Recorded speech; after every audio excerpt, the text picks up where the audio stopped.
You are listening to All Jiu-Jitsu Podcast. In this series, we're looking at the business side of Brazilian Jiu-Jitsu. In our episodes, we have conversations with professional athletes, BJJ brands, business experts, freelancers serving BJJ community, media personalities, and so on. Our guest for this episode is the CEO of one of the largest international acai producers called Sambazon. Sambazon has been on the market for the past 20 years, and aside from bringing amazing quality product to every corner of this planet, Sambazon also stands for sustainable management of Brazilian Amazon. Ryan is very passionate about acai and his company, and this episode turned out to be an extremely interesting insight into acai industry and Sambazon's business. This podcast is brought to you by alljujitsu.com, the world's first complete business platform for BJJ professionals. We hope you enjoyed this episode, and if you do, please subscribe on YouTube, Spotify, and Apple Podcasts. So, Ryan, thanks very much for joining our All Jiu-Jitsu podcast. Massive pleasure. You're great. Great to be here with you guys. First question I have for you is, do you know how huge acai is for Jiu-Jitsu people? You know, it's interesting. Even from the very, very, very beginning, I understood that acai was sort of the food of jiu-jitsu, and it's really because there's a story. Actually, the history of it is that the Gracie family were the ones who brought acai out of the Amazon rainforest in Brazil in the 90s. They had family from the north of Brazil, where the acai comes from, and they were looking for something to train with, as like a superfood to give them sustenance and energy without being heavy on their stomach, of course. So they were the ones who brought acai down to Rio de Janeiro, where they were living, started mixing it with different things, and the guys that, the jiu-jitsu fighters, they're also the surfers and all of a sudden. And so we really credit the Gracie family with creating this wave of acai in the 90s in Brazil, whereas before that, people in the rest of Brazil, they didn't even know what acai was. So it not only is it important to jiu-jitsu fighters, it was born out of the whole jiu-jitsu program. Yeah, very interesting. Yeah. So for obviously you are the CEO of Sambazon, which is one of the kind of more popular acai companies and has quite a few distinct features about it. But tell us about the origins of how did the company start? Yeah, so I actually traveled to Brazil in 1999 to celebrate the millennium. I was dating a Brazilian and thought, what a better way than to celebrate the millennium in Brazil, right? Great place to be. I grew up wrestling. I was a little bit familiar with jiu-jitsu, but I went down there really to surf and just sort of enjoy the culture of, 1999 to 2000 or whatever. And when I was there, somebody fed me a bowl of acai after a surf on the beach, and I was pretty excited about it. I think sometimes when you're in a foreign country and you find something you like, you're like, oh, I want to go eat that again. But it wasn't like it was everywhere. You literally had to go to a special place to get it, and so I found myself wanting to keep going back to that acai bar, if you will, and have a bowl, because it made me feel good. As I said, it's light on your stomach, but yet it fills you up. And I think that's one of the ways that reasons that athletes and jiu-jitsu fighters in general really like it. It's not heavy. And at the time, I was actually a professional American football player. And so, an athlete, I was, growing up, I was always looking at, finding ways to build up my body. And at the same time, increase my performance. So when I learned that, Brazilian jiu-jitsu fighters who I, widely respected, were training with this food, I was like, wow, okay, so there's something interesting here. One, it's really good, tastes great, and it's all, exciting and beautiful with all the colors and the different superfoods. Two, it has this nutritional powerhouse, which would be good for performance.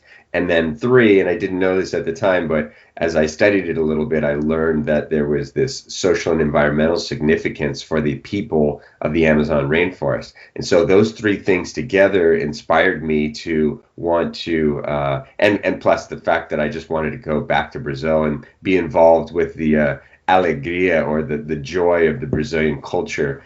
Those things together made me want to get involved and have acai again and again, And so I went back to California, of course, and was just looking for a way to get my hands on acai. So did again more studying. Actually played one more season of football, and then in April of 2000, which May of 2000, which is literally 20 years next week. We decided to go for it and start a company. And as the story goes, kind of maxed out our credit cards and imported a container of acai pulp, and literally started going door to door to juice bars, trying to convince them that they should use these little frozen packs of acai in their smoothies. And fast forward 20 years later, we've kept doing that for 20 years, and of course things have gotten more sophisticated, and we've come out with a whole portfolio of products, and we ended up going back to Brazil again and again, and building factories and working with the local people, and now we have this vertical supply chain, if you will, of about 30,000 people that work on the ground in the Amazon, harvesting berries, doing it in a way that protects the biodiversity of the rainforest and supports local, creates local jobs, and then brings forth all of that, positive energy and nutrition all the way out to, to customers around the world. Yeah, that's pretty exciting. So let me bring you back to the first container, right? I presume it wasn't packed in any sort of sophisticated way. Was it already Sambazon? How did you come up with the name, and when did the branding start occurring? We did come up with Sambazon from the beginning. I was actually in that last football season. I was living in Europe, thinking about what I was going to do in this acai, and a friend of mine said, it's got to say something Brazilian like samba, and I was like, okay, samba. And then I was like, samba, and I wrote down samba, and I was looking at like saving and managing the Brazilian Amazon. I was like, okay, this is cool. And of course, I had experienced acai at these cafes, these acai bars in Brazil. So I was like, okay, I want to create a cafe. I want to create this experience like a Starbucks, but not for like my mom goes to Starbucks. I wanted to make something that was more vibey, that could you could learn stuff about sustainability. You could have a community hub there. You could you could have cool music. You could hang out with your friends. It would be more of a cultural sort of hangout. That was going to be the Samba Cafe, sorry. And then we were going to sell Samba Amazon fruit, and so Samba Amazon fruit became Sambazon when I realized that samba was pretty widely used, not just because of the dance, but there was different restaurants and trademarks and things like that. So Sambazon worked for us, and later on, as we really understood what we were doing, we changed the acronym to Sustainable Management of the Brazilian Amazon, Sambazon, which really is a good explanation of what we're doing with local people on the ground in the forest. So the first container that came, interesting, and Brazilians certainly know this, but acai is not the only amazing super fruit pulp that comes from the Amazon rainforest. There's literally hundreds of amazing fruits that come in. So acerola, cupuaçu, taperebá, all these amazing fruits that you never heard of that have these high concentrations of nutrition and are very tasty as well. So the first container that we imported, we actually brought 9 different fruits in. Acai was just one of them. We knew acai was sort of our hero, but there was these other amazing ones too. And when the container arrived, it's kind of a funny story, but when the container arrived, it was packed in 50 kilogram boxes, which are huge. It's like 120 pound case, 110 pound box, which is just massive. And in the food industry, nobody wants anything over, more like 20 kilos or 25 kilos. So we literally had to repack every single box, these little frozen packs in a container. There's about, 100,000 of them, in a container. And so we had a team of like 8 or 9 people in a cold storage, a frozen, locker with gloves, and everybody, hats, and everybody packed up, and we were taking these little packs out of these 100-pound boxes and putting them into these brand new boxes with new labels and everything. And it took us probably 2 weeks just to repack the container, and no, all the packages were blank, they were clear plastic. And but we had 9 different fruits of all these amazing stuff, and we had inventory, for probably the first, I don't know, we probably didn't sell through all of that for a couple of years. But that's how these things start, traveling around, sleeping on our friends' couches, and trying to bring the acai to the people.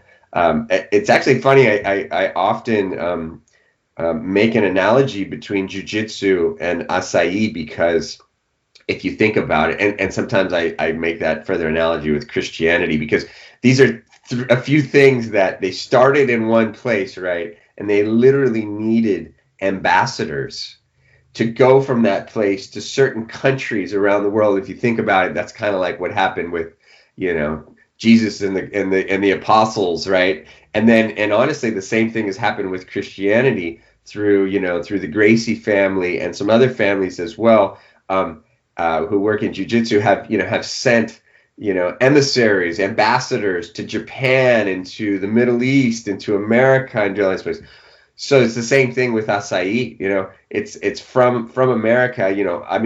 From Brazil. I went to America. A Japanese friend, Mac Nagasawa, went to Japan. A great young Brazilian guy named America went to Australia, and so these people went around the world, and the culture of acai, just like jiu-jitsu, has grown. Yeah, it's a great analogy, and if you think about it, so many great things start like this. Somebody travels over to Asia from Europe or from America, and they find something exciting and they bring it over. Some things don't get to live for too long. People get over initial excitement, and then they pass. But thankfully, acai got to flourish and continues to do so. But just to understand better, do I understand correctly that acai has to be frozen right away? Otherwise it's basically highly perishable good. Is that correct? Yeah. It's interesting. It's a little berry about this big. That's not much bigger than a blueberry, but on the tree. But it's like 95% solid pit, inside. So what you have around the seed is like a couple millimeters of one of the millimeters is like. It's like a green, almost like avocado, but super thin. And then you have like a grape skin. So that's all you have with acai. So when they process it, they either manually or through equipment, they strip the 2 millimeters, the seed, or excuse me, the healthy fat, the green, and the purple, which is the grape skin, and then they add water to it, and that makes puree. Okay, and that once you have that puree, that's step one, is to take fruit to puree. From that puree, then, which is highly perishable because it doesn't have any sugar, which is one of the amazing health benefits of it, and then it has all this healthy fat and protein and things like that. So it's highly perishable at that point in time. There's no acid in it. It's like the opposite of, say, orange juice or something like that. So you have this highly perishable fruit puree. And from there, what everybody does is they either consume it or they freeze it right there. And once you freeze it, you can then lock it in to be able to transport it or to turn it into other things, whether it's a juice or any other types of products. And I presume they're doing pretty much the same even within Brazil, right? So you'd have to freeze it and then transport it to like Rio de Janeiro and then consume it there, because I think so. You have like what happens in the Amazon, which is they process it at the moment and then they eat it at room temperature, almost like a applesauce or something that with meat or with fish or with these things.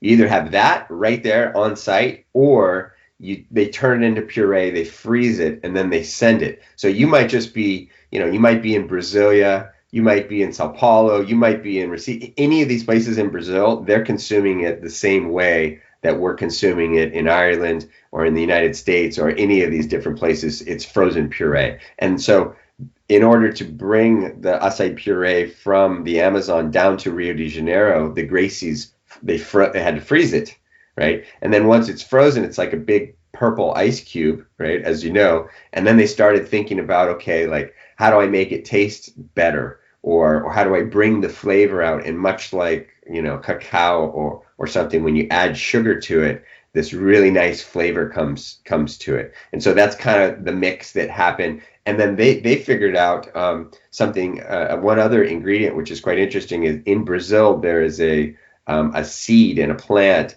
that gives these revitalizing and energetic properties and energy, which actually has some natural caffeine in it, which is called guarana, right? So guarana is this, they actually take an extract of it that doesn't actually have any flavor, but it's almost like adding a touch of natural caffeine to the acai. And so sugar, acai puree, and this guarana extract, they put them all together. This was like the Gracie's famous, sort of formula. They put it all together and they made this like natural energy food or natural energy drink, which everybody calls today acai. And that was sort of that original formula that they began passing around, training with.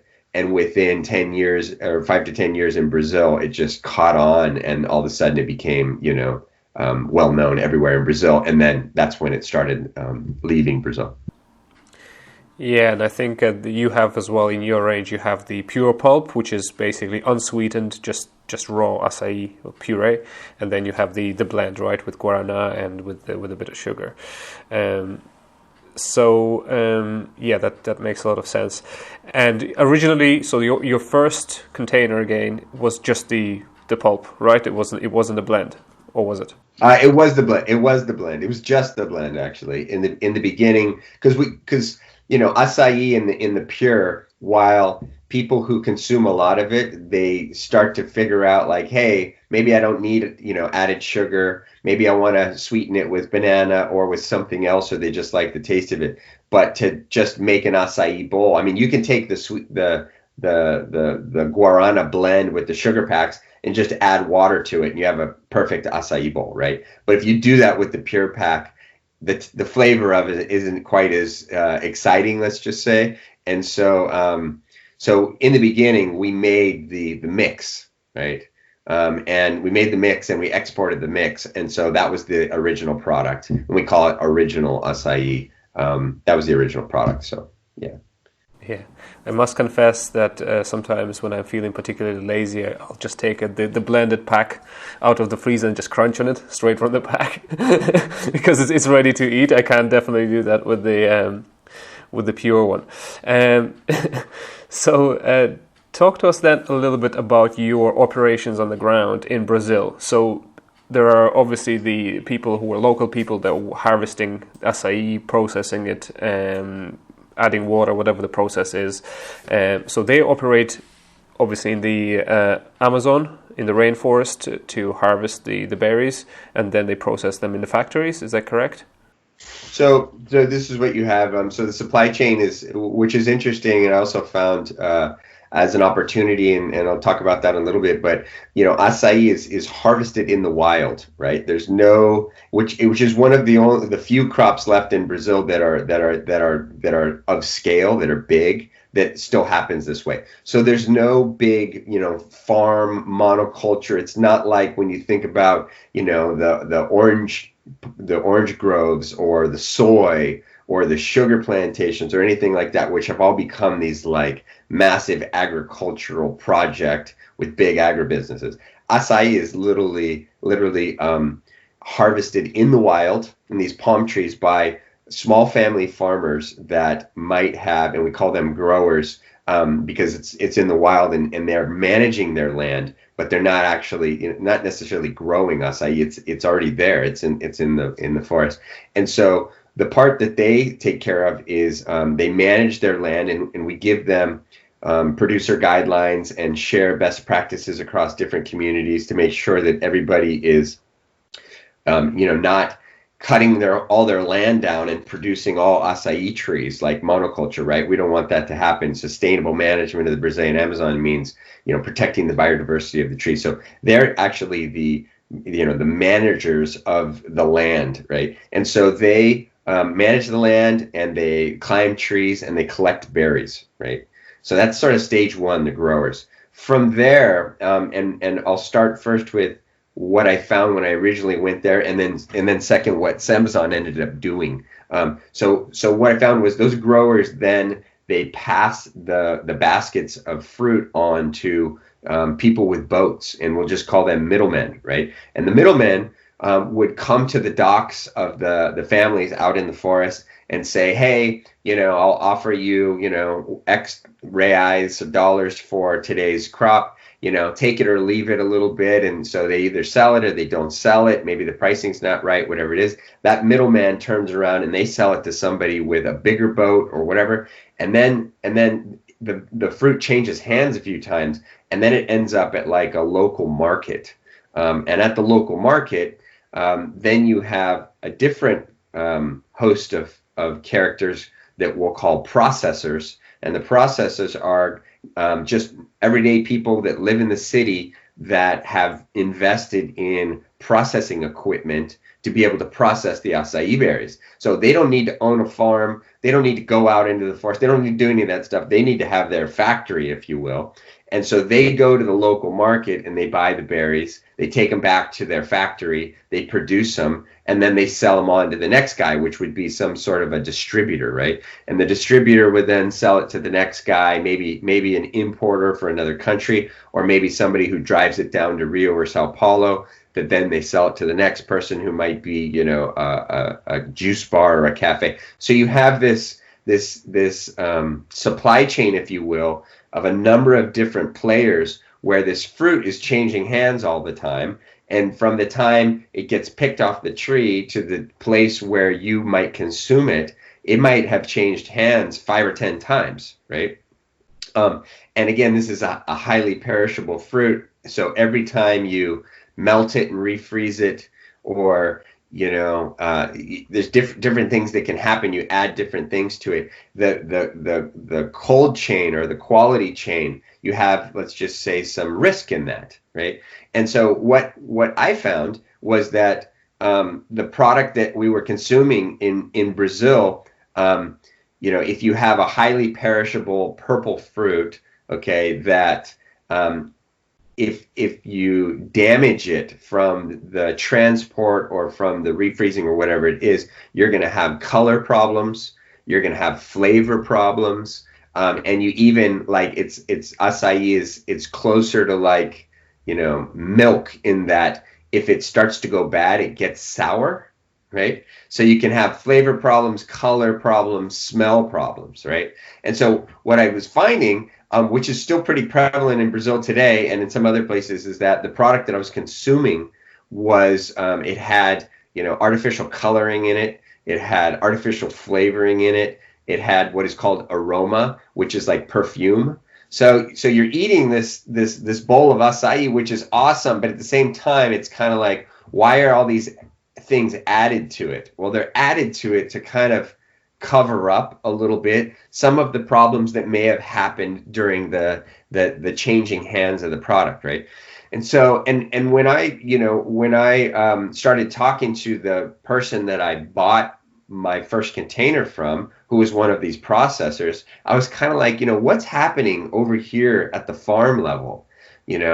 Is there, fair trade practices going on? Are the local communities seeing the money that's coming from the sale of the acai, or is it being trapped somewhere in between the processor or at the market or through some of these middlemen or whatever it is? So that didn't really sit well with me in terms of not having that transparency about what was going on, right? So after about a year, myself and my one of my co-founders, Travis Baumgartner, who was living in Rio at the time, kind of said, you know what, let's go to the source. Let's go directly to the growers and start building a relationship there, And if we can, get a hold of that, then and get control of that, then everything that happened after that, we had, control of the chain of custody. So that's what we did. In 2002, we started going directly. 2001, we imported product and started selling it. 2002, we started going directly to the growers themselves and building a relationship and actually buying the fruit directly from the growers and cutting out all of these middlemen and all these processors. And we didn't have our own factory at the time, so we still had to, once we bought the fruit, we had to utilize a third-party factory. But then we would take it back from ourselves and kind of try to control that process and then export to ourselves in the US. And then the next year, we started building our own factory. And by our third or fourth year, we managed to work directly with the growers and then have our own factory. So as I always say, the acai goes from the growers to Sambazon to the customer, right? And so we eliminated all of those steps in between, and we call that vertical integration, right? And so that really gave us a completely different product quality. It gave us a different story. It gave us a different supply chain, so that and then 15, 20 years now of getting better every day at working with the growers, getting better at the manufacturing process, getting better at the whole logistical process. We continue, just like in, any sport or any profession, we continue to get better every single day at our vertically integrated supply chain. And that's really what separates and kind of differentiates Sambazon from everybody else in the market, is the product goes from the growers to us to you. And really nobody else can claim that. Does that make sense? Yeah, it makes a lot of sense, and it's quite fascinating actually, because what I always hear from people traveling to Brazil and enjoying the acai there, because again, especially like for jiu-jitsu community, you get a lot of people do travel to Brazil for training or the purpose, and they would come back and they would say, oh my god, acai in São Paulo is so much more purple, or this and that. And I was like, okay, how is this possible? So that actually answers your question. Oh, sorry, that answers the question. Whereas actually, it's not necessarily a good thing if it's, so many additives to make it more kind of visually attractive, and maybe a little bit more of that artificial flavor if there are so many middlemen in the supply chain. Yeah, and it's interesting because Brazilians, they grew up on this flavor and on this type of acai. So most Brazilians kind of look at our product and go, that doesn't taste exactly like what I'm used to. And people like what they're used to, What we did is we went out and sort of taught the rest of the world outside of Brazil, taught the rest of the world, this is what acai tastes like. And so that's what you have. You kind of have the way acai tastes in Brazil, and it's because of the aroma and because of the flavoring, because of all those things. And then you have what acai tastes like outside of Brazil. So there's a little bit of a contrast there. They're both great. I mean, I personally fell in love with the acai in Brazil, and then later on was like, well, wait a minute, there's this amazing health benefit to it if you strip out all that sugar and the aroma and all of these things. And what is actually really interesting is, to that fact, then, acai in Brazil is not considered a health food, right? It's something that, women, unless they're like hardcore athletes, they don't consume it because there's too much sugar, there's too much calorie, there's too much. So you wouldn't have. So it's interesting because it's totally opposite. Where here in America or in Europe or something, you have like the soccer mom, the football mom that shops at Whole Foods that consumes acai because it's this superfood and because it's super healthy, right? But in Brazil, you've got like people who consume Red Bull and Monster energy drinks and are like, workout guys or jiu-jitsu fighters. That's who consumes acai. So you kind of have like the tale of two different worlds here. In America, acai is this amazing nutrition superfood, whatever it is, that's at the top of everybody's health food list. But in Brazil, people, if you told them that acai is a health food and you should have an acai diet, they're going to laugh because in Brazil, acai is more like a treat or like a frozen it's almost like an ice cream or something. Yeah, dessert. So you kind of have you have the tale of two different acais in the world. Yeah. But the point, the main point for listeners and for people out there is really that acai itself, when you strip out even any sugar at all, when it's pure in its raw form, even in a frozen puree, it's an amazing powerhouse, right? And if you sweeten it just a little bit, like we do with organic sugar, or you can do it on your own, you have this amazing superfood that's a building block that you can train with. That you can eat a ridiculous amount of it. There's never too much acai. It's just going to make you stronger and more antioxidants to your cells and more healthy fats. The acai that's got all the sugar and the aroma and all that stuff on it, that's like an ice cream. So be careful how much of it you consume. And as a consumer, avid consumer myself, I can tell the difference as well. I said sometimes I'll eat something that I prepare myself, or sometimes if I'm lazy and I'll go buy something in the shop that I know has sugar, but it's like, well, it still tastes good, and I'll have a little bit of it, but there's a bit of a aftertaste, and I know I won't have the second little thing there. So it may definitely make sense. It's very, very fascinating. And do you sell your acai in Brazil? We do. We sell it. We sell it in, major supermarkets like Pão de Açúcar and Extra and places like that. In comparison to everybody else, we're quite small in Brazil. It's only the people who are, looking for the pure, like we sell pure acai in Brazil, in the supermarkets, and I don't think anybody else does. So the people who are really like health food people in Brazil, or are looking for an organic product, they purchase ours. Whereas the rest of the market is just, they love the flavor that they grew up on, and that's what they buy. Yeah. So let's move away from Brazil now and into your markets worldwide. So you obviously started off in the US, but now you have pretty much kind of a lot of regional offices. Is that correct? So what is your operation like worldwide? We have I believe 6 regional offices in different regions of the world. So we have Japan, we have Australia, we have Southeast Asia based in Singapore, we have the Middle East based in Dubai, we have Europe, of course, and then we have Brazil, and then we have the US. So we have seven sort of hubs, if you will, with our own teams in those different places. And the hub, for instance, in Singapore, can cover, Thailand, Indonesia, Philippines, like all of Southeast Asia, but based in the hub. And those are all, fairly new. We went 10 full years without selling acai outside of the US and really focused on the US. So the US is by far the biggest market. 80-90% of the revenue comes from the US. But all the international markets are growing quite nicely. Yeah, that's nice. And so how do you deliver the frozen acai to those regions? Is it still coming through the US or directly from Brazil you arrange? Directly from Brazil, on ocean transport, of course. And so we'll send a container into, Dubai or something, and then it will be, held in Dubai, and then it gets distributed out, regionally, which it's the same thing in the U.S. as we do in these other places. I mean, if you think about it, U.S. is just one of the hubs of, everything coming from Brazil. And we, last year, we actually built our second manufacturing plant. So now we have 2 factories in the Amazon.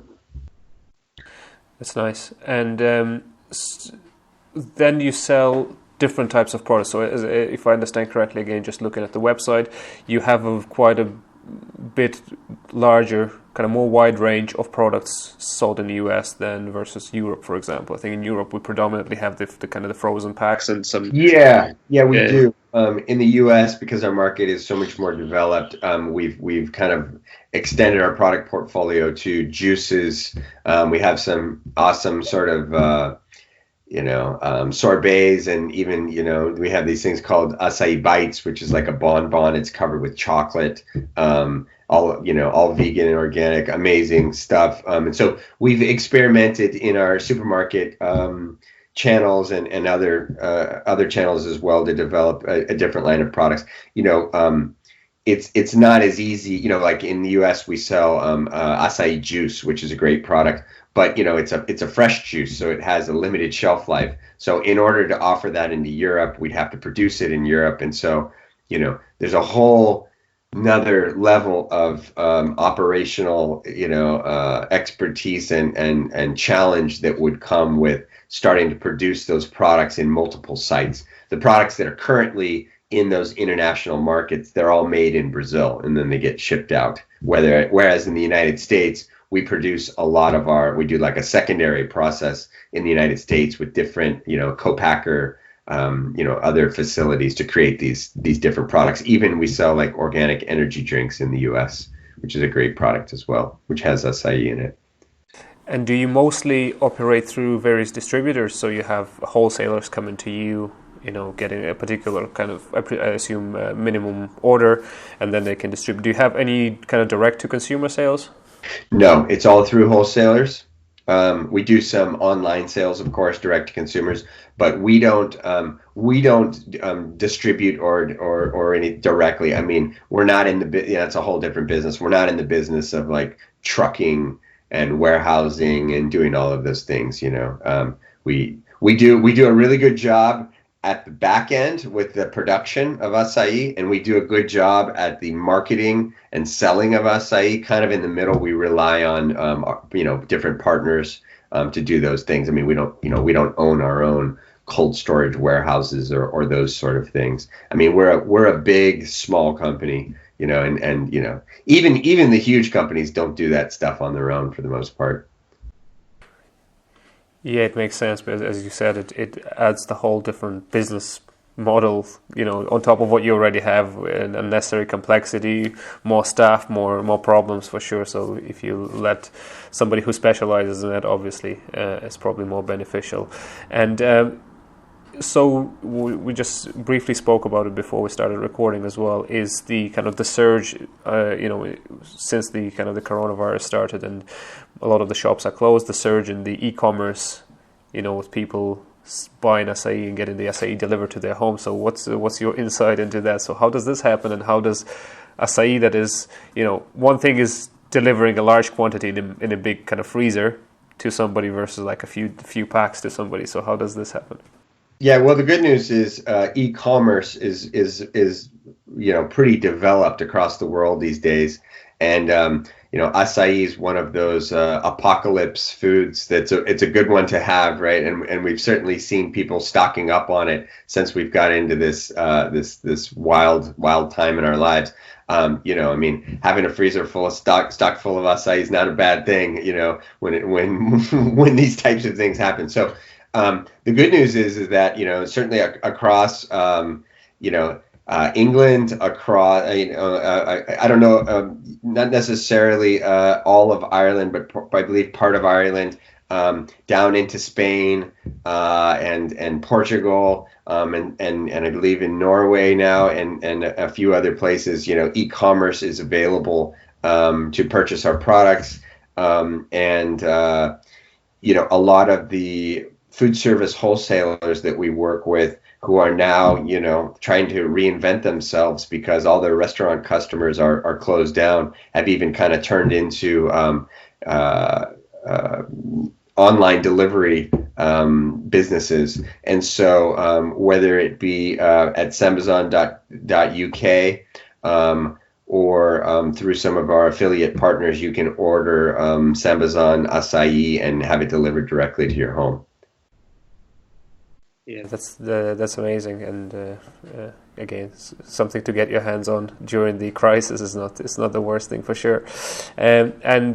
If we talk a little bit about so I presume again one part of your business, one of the largest part, is obviously kind of the managing the supply chain, right? It's all the way from the growers to your to various hubs around the world. But another part is managing the brand and the marketing side of it. Okay, so what's the split, I guess, in the success of your business and managing the supply chain versus managing the brand, and what's how do you find this? Is it challenging, and what have you learned over the past 20 years in your marketing efforts? Wow, big question. Well, I would say that they are the same. They're part of the same business, but they're definitely two different things, as you correctly pointed. The cultivation, the manufacturing, the producing of acai as a raw material is one thing, and then the commercial marketing and sales of it is a completely different thing. And what I've found over 20 years is a couple things. One is somebody told me a long time ago, like, do one thing and do it well. And so what we're trying to do is sell and market acai products, and not, as I mentioned, distribution, logistics, warehousing, these sort of things. You got to be real careful about that. Particularly on the marketing of acai. We find ourselves as like an education company, in so many ways, because acai still remains fairly unknown to most of the world. Even in America, I think the awareness is maybe 10% or something. And I might be in Southern California and everybody knows what an acai bowl is, but I go, one state over to Arizona or Utah, and you don't find it. People don't know what it is. So there's this inducing trial that is something that people just, that so we're constantly doing that. And as we go into new geographies and new countries, we start from scratch, and it's quite difficult to introduce something to a population or a culture that doesn't know what it is. It's very expensive. It's very challenging. And it's interesting because as I look at our global markets, if I look at, obviously where we spent the most time is the United States, okay? And that's the most developed, right? And then there's a direct correlation of, okay, where did we go next? Okay, we went to Australia. Well, Australia is probably the second biggest market, outside of the US and Brazil, of course, right? Where we went last was actually Europe, right? And it's interesting because Europe, out of all of the regions of the world, is by far the smallest, and as we were talking about with the analogy of ambassadors of jiu-jitsu or ambassadors of acai or whatever it is, it takes somebody, like literally a person or a group of people, to go to this region and to sample, educate, push for the thing to actually, for it to happen, right? And it's just like what happened to me. I went to Brazil, I experienced it. I said, hey, I'm from California. We don't have this there. I'm going to go back and start it in California, right? And the same thing happened with, as I mentioned, in Japan or in Australia. And so you can literally see, if you made a graph of it or whatever, you'd see how when it started, how much time and money and investment was spent in that market to create this awareness. And then what happened to the market after that? And the great thing about acai is it's a great product and it tastes really good, right? So if you have 100 people that have never had it before and you let them sample it, you're going to get 90 plus of them. They're going to go, I want to eat that again, right? But the problem is setting up the process to sample all 100 of those people.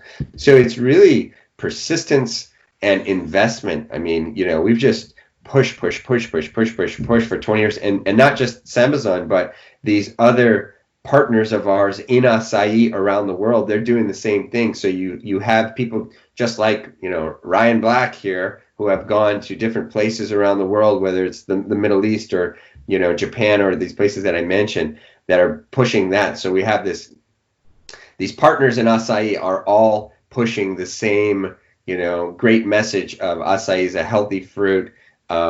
It's if you integrate it into your diet, you don't sweeten it or put too much additives into it, then it's going to be something that's going to help your your health, your wellness, your performance, and just keep going. And that's kind of like sometimes what we call in our case, a 20-year overnight success. Yeah, it's been any kind of success story, I think, has consistency as the key message. Consistency and persistence behind it, right? So you can't really achieve much, obviously it becomes visible at a certain point, right? You hit the success, but so much work underlying that success probably went invisible to most eyes. So again, it's a good testament to that. So just a couple more questions before we finish up is, as you grow, and again, just bring you back to the whole concept that drives Sambazon as a company, the sustainability, right? Is there ever any concern that the Sambazon as a source of this may exhaust its capacity, or is it so much of it that we're nowhere near it? So how does before things start moving towards the kind of the industrialization of the industry? Sure. So it's by far the latter. So just to give you an idea of all this amazing acai that's being consumed, and now it's in all these regions of the world, there's all these people working on it. Less than 10% of it leaves Brazil today. Less than 10%. So, Sambazon's a small percentage of the, of this piece of acai in the world, right? So Sambazon can get much, much bigger, and I hope it does, and I don't really foresee it, having any impact on sort of the big picture, if you will. They also say that of the acai that's available in the forest, right now, less than 10% of it is even being touched.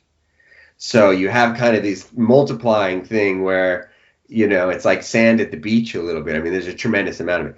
Now, what I can say, and the reason that I started my company was this idea that it was going to get big, okay, really big. And why is it going to get really big? Same reasons I talked about before.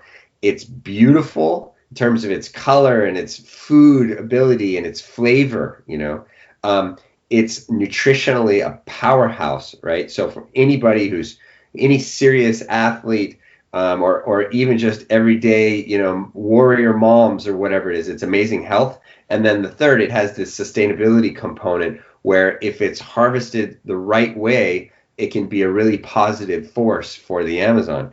And so that positive force for the Amazon question was something that really intrigued me. And that's why I started a company called Sustainable Management of the Brazilian Amazon, because I wanted to say, I thought it and said, this product is going to be domesticated in terms of the agriculture process, right? It's not going to be wild forever, right? Because interests are going to come in and these big companies and all this stuff. So what I wanted to do was add value to the wild harvested, sustainably harvested part of the acai. So what did we do to do that?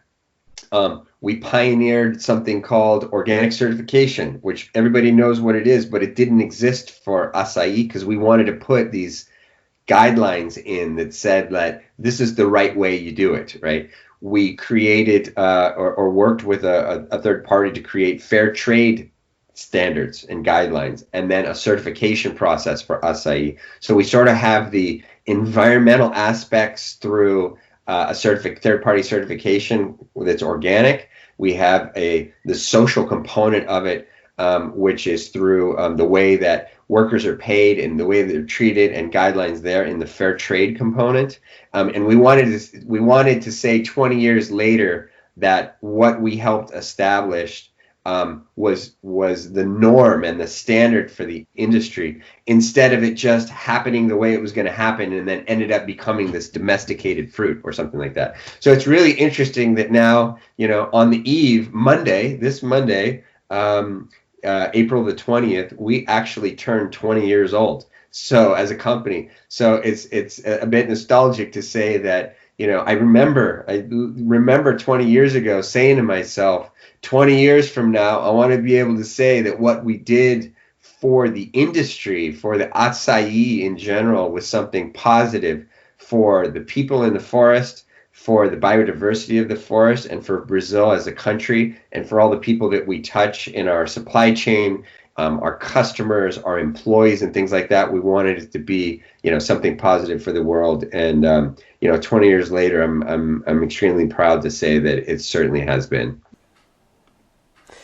That's amazing, Ron. And again, just the good message to show that, doing good business, making money, doesn't have to go counter to doing the right thing for people, for your supply chain, as I said, for everybody you touch throughout your business.